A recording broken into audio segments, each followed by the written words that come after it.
తనపై విమర్శలు వస్తున్నా వెనక్కి తగ్గడం లేదు ఐఏఎస్ స్మితా సబర్వాల్. దమ్ముంటే తనతో ఎగ్జామ్ రాయాలంటూ సివిల్స్ మెంటర్ బాలలత చేసిన సవాల్ను ఐఏఎస్ స్మితా సబర్వాల్ స్వీకరించారు. అయితే తన వయసు దాటిపోవడంతో యూపీపీఎస్సీ నిబంధనలు ఒప్పుకోవంటూ ట్వీట్ చేశారు. బాలలత నా ప్రశ్నకు సమాధానం ఇవ్వాలన్నారు.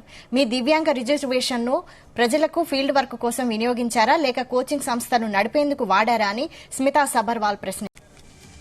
దీనిపై మరిన్ని డీటెయిల్స్ మా ప్రతినిధి శ్రీచరణ్ అందిస్తారు. శ్రీచరణ్, వైశాలి సీనియర్ ఐఏఎస్ అధికారి స్మితా సబర్వాల్ తనపై విమర్శలు వస్తున్నా కూడా వెనక్కి తగ్గడం లేదని చెప్పుకోవాలి. మనము ఐఏఎస్ స్మితా సబర్వాల్ దమ్ముంటే తనతో ఎగ్జామ్ రాయాలంటూ కూడా సివిల్స్ మెంటర్ బాలలత చేసిన సవాల్ను ఐఏఎస్ అధికారి స్మితా సబర్వాల్ అంగీకరించారు. అయితే తన వయసు దాటిపోవడంతో ఈ యూపీఎస్సీ నిబంధనలను ఒప్పుకోవంటూ కూడా ట్వీట్ చేశారు. బాలలత నా ప్రశ్నకు సమాధానం ఇవ్వాలంటూ కూడా ఎక్స్ వేదికగా కూడా ఆమె స్పందించారు. మీ దివ్యాంగ రిజర్వేషన్ ను ప్రజలకు ఫీల్డ్ వర్క్ కోసం వినియోగించారా లేక కోచింగ్ సంస్థలు నడిపేటందుకు వాడారా అంటూ కూడా స్మితా సబర్వాల్ ప్రశ్నించారు. అయితే నిన్న కూడా మనం చూసాము, స్మితా సబర్వాల్ ఐఏఎస్ దివ్యాంగులపై చేసిన వ్యాఖ్యలకు నిన్న నిరసనగా కూడా అకాడమీ నిర్వాహకురాలు బాలలత సోమాజిగూడ ప్రెస్ క్లబ్ లో కూడా మీడియా సమావేశం నిర్వహించిన విషయం తెలిసిందే. సీనియర్ ఐఏఎస్ అధికారి స్మితా సబర్వాల్ ఫిజికల్లీ హ్యాండిక్యాప్డ్ వ్యక్తుల గురించి ట్వీట్ చేయడం చాలా విచారకరమని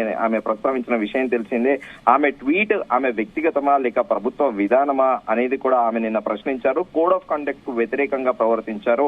ఆమె చేసిన ట్వీట్ దివ్యాంగ సమాజాన్ని మొత్తం కూడా అవమానపరిచేలా ఉందని కూడా ఆమె ప్రస్తావించిన విషయం తెలిసిందే.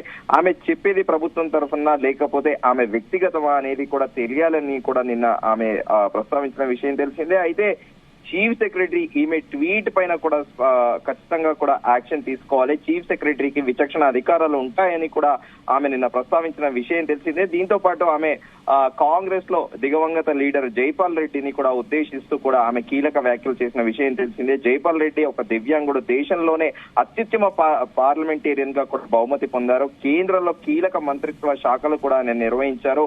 దివ్యాంగ సమాజము తీవ్ర అవమానానికి గురైంది, దీనికి ఎవరు సమాధానం చెబుతారంటూ కూడా నిన్న ఆమె ఫైర్ అయిన విషయం తెలిసిందే. ఈ విషయంలో ముఖ్యమంత్రితో పాటు చీఫ్ సెక్రటరీ చర్యలు తీసుకోవాలంటూ కూడా సీనియర్ ఐఏఎస్ అధికారి స్మితా సబర్వాల్ ఉద్దేశిస్తూ కూడా ఆమె నిన్న వ్యాఖ్యలు చేసిన విషయం తెలిసిందే.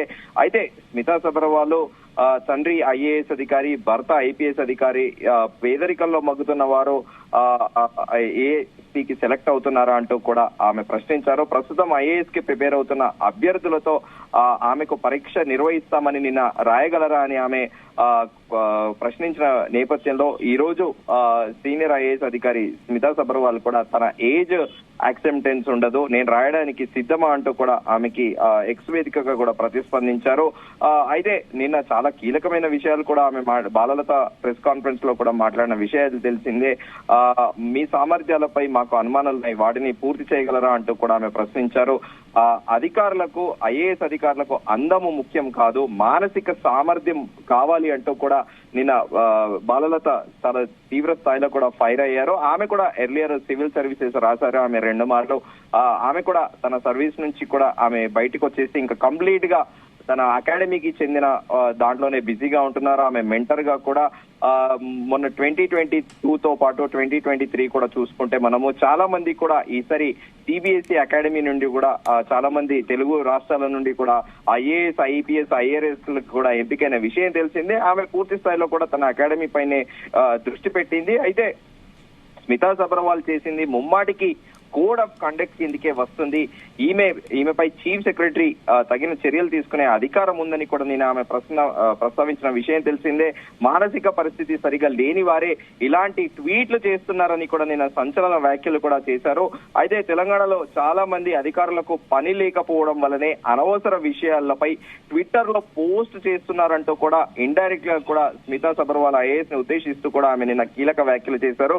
దీనిపై మాజీ ముఖ్యమంత్రి కేసీఆర్, మాజీ మంత్రి కేటీఆర్ లు కూడా ఈ విషయంపై స్పందించాలి, ఆమె వ్యాఖ్యలను తక్షణమే కండెమ్ చేయాలంటూ కూడా ఆమె డిమాండ్ చేశారు. ఈ 24 గంటల లోపు దివ్యాంగ సమాజానికి మొత్తం కూడా క్షమాపణ చెప్పకపోతే నిరసన తెలుపుతామంటూ కూడా నిన్న బాలలతో తీవ్ర స్థాయిలో కూడా స్పందించారు. జైపాల్ రెడ్డి స్మృతివనం వద్ద నిరసన కార్యక్రమాలు చేస్తామంటూ కూడా చెప్పారు. అయితే నిన్న కూడా బడ్జెట్ సమావేశాలు ఉండడంతో ఈ రోజు నిరసనలకు దిగలేదు. బడ్జెట్ సమావేశాలు ముగిసిన వెంటనే తమ నిరసనలు ఉధృతం చేస్తామంటూ కూడా ఆమె నిన్న ప్రకటించిన విషయం తెలిసిందే. అయితే ఖచ్చితంగా కూడా జైపాల్ రెడ్డి స్మృతివనం వద్ద నిరాహార దీక్షకు కూడా దిగుతామంటూ కూడా నిన్న ఆమె పేర్కొన్న విషయం తెలిసిందే. ఇలాంటి అధికారులు ఉండబట్టే నేను నా ఉద్యోగాన్ని వదులుకొని నన్ను నేను ప్రూవ్ చేసుకునేందుకు హైదరాబాద్ కు వచ్చానంటూ కూడా ఆమె కీలక వ్యాఖ్యలు చేశారు బాలలత. నిన్న తెలంగాణలోని అన్ని రాజకీయ పక్షాలు ఈ అంశంపై స్పందించాలి. రాష్ట్రంలోని ఉన్న ఐఏఎస్ అధికారులు సైతం ఇమీడియట్ గా స్పందించి ఆమె వ్యాఖ్యల్ని కండెమ్ చేయాలంటూ కూడా ఆమె నిన్న తీవ్రంగా ప్రతిస్పందించిన విషయం తెలిసిందే. మాకు న్యాయం కావాలి అన్నదే మా కోరిక అంటూ కూడా బాలలత సీనియర్ ఐఏఎస్ అధికారి స్మితా సబర్వాల్ పైన కూడా తీవ్రంగా ఫైర్ అయ్యారు. ఆమె వ్యాఖ్యలను విస్తృతంగా ప్రసారం చేస్తారు. మీడియా దివ్యాంగుల గురించి అసలు ఆలోచించాలా అంటూ కూడా ఆమె మీడియాను కూడా ప్రశ్నించారు.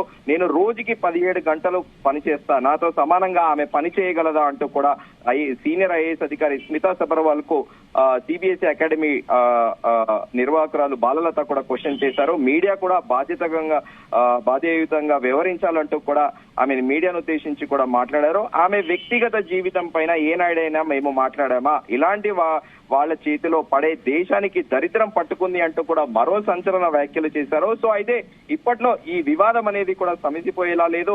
ఒకవేళ ఐఏఎస్ అకాడమీ నిర్వాహకురాలు బాలలత చెప్పినట్టు బడ్జెట్ సెషన్ తర్వాత జైపాల్ రెడ్డి కేంద్ర దిగవంగత నేత జైపాల్ రెడ్డి స్మృతివనం వద్ద నిజంగానే నిరాహార దీక్ష చేస్తారా, లేకపోతే ఈ లోపల సీనియర్ ఐఏఎస్ అధికారి స్మితా సబర్వాల్ దివ్యాంగుల అందరికీ కూడా అపాలజీ చెప్తారా అనేది కూడా ఒక చర్చనీయాంశంగా మారింది.